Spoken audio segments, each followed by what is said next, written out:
African രാജ്യമായ എത്യോപ്യയിലെ highly ഗുബി അഗ്നിപർവ്വതം പൊട്ടിത്തെറിച്ചുള്ള ചാരവും പൊടിപടലങ്ങളും പടർന്നതുമൂലമുള്ള ആശങ്ക ഇന്ത്യയെ വിട്ടൊഴിയുന്നു.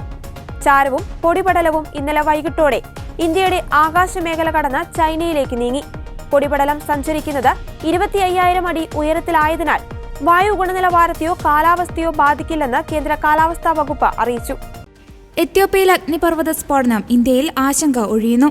എന്നാൽ പൊടിപടലങ്ങൾ ചില വിമാന സർവീസുകളെ ബാധിച്ചു. തിങ്കളാഴ്ച വൈകിട്ട് 8ഓടെയാണ് രാജസ്ഥാൻ വഴി ചാരമേഘങ്ങൾ ഇന്ത്യൻ ആകാശത്തേക്ക് കടന്നത്. അതിനുശേഷമുള്ള 24 മണിക്കൂറിനിടെ എയർ ഇന്ത്യക്ക് മാത്രം 13 വിമാന സർവീസുകൾ റദ്ദാക്കേണ്ടി വന്നു. ആശങ്കപ്പെടാനില്ലെന്നും സ്ഥിതിഗതികൾ സൂക്ഷ്മമായി നിരീക്ഷിക്കുന്നുണ്ടെന്നും കേന്ദ്ര വ്യോമയാന മന്ത്രാലയം അറിയിച്ചു.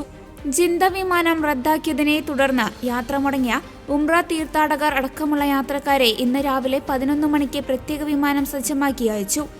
ജിദ്ദയിൽ കുടുങ്ങിയിരിക്കുന്ന കൊച്ചിയിലേക്കുള്ള യാത്രക്കാരെ മടക്ക വിമാനത്തിൽ കൊച്ചിയിലെത്തിക്കും. വിമാനം വൈകിട്ട് 3:55 കൊച്ചിയിലെത്തും.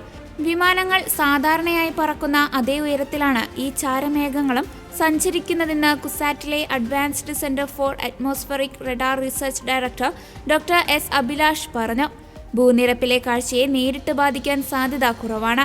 എന്നാൽ മെഡിറ്ററേനിയൻ മേഖലയിൽ നിന്ന് മഴയെത്തിക്കുന്ന കാറ്റുമായി ഇത്തരം രാസവസ്തുക്കൾ കലർന്നാൽ ചിലയിടങ്ങളിൽ അമ്ലമഴ പെയ്യാനുമുള്ള സാധ്യതയുണ്ട്. ഇവിടെ അതിനും സാധ്യതയില്ല. ഈ ചാരമേഘങ്ങൾ ഒരു ദിവസം കൊണ്ട് ഇന്ത്യയുടെ ആകാശപരിധി വിട്ടുപോകുന്നതായാണ് മനസ്സിലാകുന്നത്. അതിനാൽ പ്രത്യാഘാതങ്ങൾ നീണ്ടു നിൽക്കില്ലെന്നും അഭിലാഷ് പറഞ്ഞു.